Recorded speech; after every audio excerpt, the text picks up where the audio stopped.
2019 সালে এই ভাঙিপাড়াতে গুলি চলেছিল মণ্ডল পরিবারের ওপরে। এক পরিবারের 3 ভাইকে গুলি করে খুন করেছিল শাহজাহান বাহিনী। তারপর কেটে গেছে প্রায় 6টা বছর। সাইবারি হত্যায় মায়ের সামনে ছেলেকে মেরে সেই রক্তমাখা ভাত খাইয়ে দিয়েছিল সিপিআইএমের জল্লাদ বাহিনী।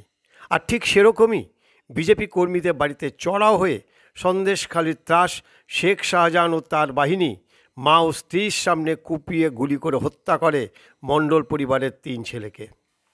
2019 সাল লোকসভা ভোটে ভাঙ্গিপাড়া বুথে বিজেপি তৃণমূলের চেয়ে এগিয়ে যায়।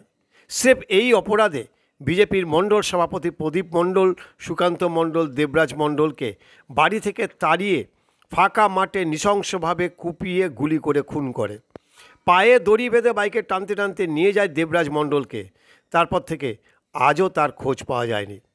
কোনো রকমে প্রাণে বেঁচে গিয়েছিলেন প্রদীপের ছোট ভাই সন্দীপ মণ্ডল। রাজ্য সরকার সিআইডি তদন্তের নির্দেশ দেয়। মূল চার্জশিটে শাহজাহান, কাদের মোল্লা সহ 25 জন মূল অভিযুক্তের নাম বাদ যায়। ধামাচাপা পড়ে যায় ভাঙ্গিপাড়ার নৃশংস হত্যাকাণ্ড। রাজ্যে বিরোধী নেতা শুভেন্দু অধিকারী স্বতঃপ্রণোদিত হয়ে কলকাতা হাইকোর্ট সিবিআই তদন্ত চেয়ে মামলা করেন। হাইকোর্টের বিচারপতি সিবিআই তদন্তের নির্দেশ দেন। হাইকোর্টের সম্মতি পেয়েই ক্ষতিগ্রস্ত পরিবারের বাড়িতে আসেন সিবিআইয়ের একটি দল। ওই দিনের ঘটনা জানতে চায় পরিবারের কাছে। বাংলা খবরের কাছে হাড় হিম করার সেই দিনের ঘটনার কথা উল্লেখ করলেন সন্দীপ মণ্ডল।